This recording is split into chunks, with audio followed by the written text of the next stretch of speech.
خبر شامل کرتے ہیں رحیمیہ خان سے، جہاں پر رحیمیہ خان میں فلسطینیوں کے ساتھ اظہار یکجہتی کے لیے مختلف مقامات پر ریلی نکالی گئی۔ مزید جانتے ہیں یاسر علی گھمن کی اس رپورٹ میں۔ جی، ملک بھر کی طرح ضلع رحیمیہ خان میں بھی دعا چوک میں فلسطین کے حوالے سے یہ ریلیاں نکالی جا رہی ہیں۔ آئیے مزید جانتے ہیں، ہمارے ساتھ قاری سیف الرحمان صاحب موجود ہیں کہ وہ فلسطین کے حوالے سے کیا کہنا چاہیں گے۔ بسم اللہ الرحمن الرحیم۔ یہی کہتے ہیں کہ یہود ہمیشہ سے مسلمانوں کے دشمن تھے، آج وہ دشمنی کا اظہار کر رہے ہیں۔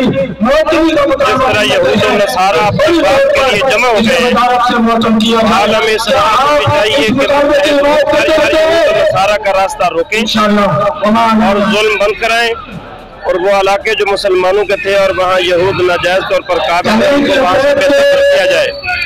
اور بالخصوص پاکستان کی حکومت اور آرمی سے یہ مطالبہ ہے، کیونکہ یہ ایٹمی پاور ہے، فلسطینیوں کی نظر بھی ان پر ہے، انہیں چاہیے کہ یہ ان کا مدد کرے۔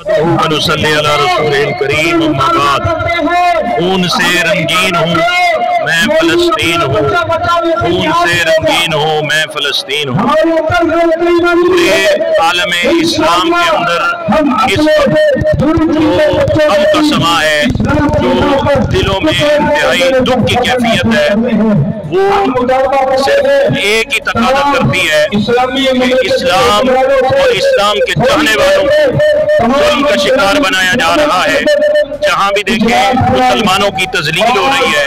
ہماری عالم بالا سے یہ درخواست ہے کہ انسانیت کے ناطے ہی ہر جگہ پر جہاں پر انسانی قانون بنائے جاتے ہیں، میں کہنا چاہتا ہوں انسانیت کی خاطر ہی ان کا ساتھ دیں، ان کے ساتھ شانہ بشانہ کھڑے ہوں، تاکہ اسرائیل کی یہودیوں کی بربریت اور ظلم جو ان پر ہو رہا ہے ان سے ان کو نجات ملے، اور اس فتح و نصرت میں اللہ تبارک و تعالیٰ پورے عالم اسلام ایک پلیٹ فارم پر کھڑے ہونے کی توفیق